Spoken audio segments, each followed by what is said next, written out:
ایک بار زہرا سے ان کے لال کا واسطہ دے کر کے مانگو، کون سی ایسی دعا ہے جو قبول نہ ہوگی۔ اے سوگوارو، آج چاند رات آ گئی، یہ وہی چاند ہے جو فلک پہ نمودار ہوا ہے۔ ارے جس کے آنے نے مدینے میں غم کی لہر دوڑ جاتی ہے۔ ارے جب یہ چاند فلک پہ نمودار ہوتا ہے بڑی مصیبتیں آ جاتی ہیں۔ فرش عزا بچھا دی گئی، آپ نے اہتمام کر دیا، 10 دن کی چھٹی لے کر کے آپ اپنے وطن میں آ گئے۔ آپ کی ذمہ داری ہے کہ آپ خود بھی آئیں مجلسوں میں، اپنے بچوں کو زبردستی لے آئیں، اپنے بچوں کو قسم دیں، مائیں اپنے بچوں کو اوپر واجب قرار دیں، اگر تم حسین کی مجلس میں نہیں جاؤ گے تو ہم تمہیں اپنا دودھ نہیں بخشیں گے۔ اے سوگوارو، ایک ماہ کا واقعہ ملتا ہے کہ جب بھی چاند، جب وہ اپنے ہمیشہ اپنے اس کا نوجوان مرا تھا، اس کا جوان مرا تھا، اپنے جوان کی قبر کے اوپر جاتی تھی، آنسو بہاتی تھی۔ روایت بتاتی ہے کہ جب چاند رات آئی ہے وہ اپنے بیٹے کی قبر کے پاس پہنچی اور کہا کہ میرے لال، آج سے تیری قبر پہ رونا بند، کیونکہ آج سے چاند نمودار ہو گیا ہے۔ اور ہم شیعوں کا طریقہ یہ ہے کہ جب چاند نمودار ہوتا ہم اپنے غموں کو بھلا دیتے ہیں، صرف حسین کا غم مناتے ہیں۔ اے میرے لال، آج سے تیری ماں تیری قبر کے اوپر آنسو نہیں بہائے گی۔ وہ بی بی وہاں سے دور گئی اور امام بارگاہ میں آ گئی یا کربلا میں آ گئی، اور آنے کے بعد امام حسین کا ماتم کرنے لگی۔ اے مولا، اب تو چاند فلک پہ نمودار ہو گیا۔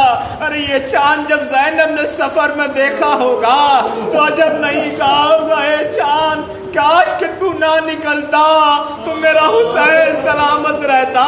ارے جب لیلا نے یہ چاند دیکھا ہوگا تو تمنا کی ہوگی، ہائے یہ وہی چاند ہے جس چاند میں میرا اکبر مارا جائے گا، یہ وہی چاند ہے جس چاند میں قاسم جیسا چاند تباہ ہو جائے گا۔ جزاکم اللہ، خدا کوئی غم نہ دے سوائے غم مظلوم کربلا کے۔ اس بی بی نے کہا آقا، اب میں صرف آپ کا غم مناؤں گی، اپنے بیٹے کا غم نہیں مناؤں گی۔ روایت کہتی ہے، داستان نویس لکھتا ہے، وہ بی بی امام حسین کا غم منانے کے بعد واپس اپنے گھر کی طرف آ رہی تھی، عجیب منظر دیکھا، اس کے بیٹے کی قبر کے اوپر کوئی نقاب پوش بی بی آنسو بہا رہی ہے۔ دیکھیے، آپ تو ہر سال سنتے ہیں، سمجھ گئے ہوں گے وہ نقاب پوش بی بی کون سی ہے۔ ایک مرتبہ اس بی بی نے دیکھا کہ ایک چادر والی بی بی میرے بیٹے کی قبر کے اوپر بیٹھی ہوئی آنسو بہا رہی ہے۔ قریب آئی، آنے کے بعد کہا، اے بی بی، آپ کس کی قبر کے اوپر آنسو بہا رہی ہیں؟ اے بی بی، آپ یہاں کیوں آنسو بہا رہی ہیں؟ کہا میں جانتی ہوں کس کی قبر ہے۔ کہا تب کیوں آنسو بہا رہی ہو؟ کہا میں جانتی ہوں یہ تمہارے بیٹے کی قبر ہے، اس لیے تم ایک مرتبہ اس نے ہاتھ جوڑ لیا، بی بی جب آپ جانتی ہیں کہ یہ میرے بیٹے کی قبر ہے تو آپ یہاں کیوں آنسو بہا رہی ہے؟ ایک مرتبہ اس بی بی نے آواز دی، ارے یہ کیسے ممکن ہے تم میرے لال کا ماتم کرے اور تیرے لال کا ماتم نہ ہو؟ ارے تو نے اپنے لال کا ماتم چھوڑ دیا، میرے حسین پہ آنسو بہا رہی ہے، میں تیرے لال پہ آنسو بہا رہی ہوں۔ اے سوگوارو، میں شہزادی کی بارگاہ میں ہاتھ جوڑوں گا، بی بی آئیے دیکھیے، یہ آپ کے عزادار، چاند نکلا نہیں، آپ کے لال کا غم منانے کے لیے فرش عزا پہ بیٹھے ہیں۔ اے شہزادی زینب آئیے دیکھیے، یہ آپ کے بھائی کے عزادار آپ کو مرسا دینے کے لیے آئے ہیں۔ اے شہزادی سکینہ آئیے دیکھیے، یہ آپ کے بابا کے عزادار فرش عزا بچھائے ہوئے بیٹھے۔ اللہ اللہ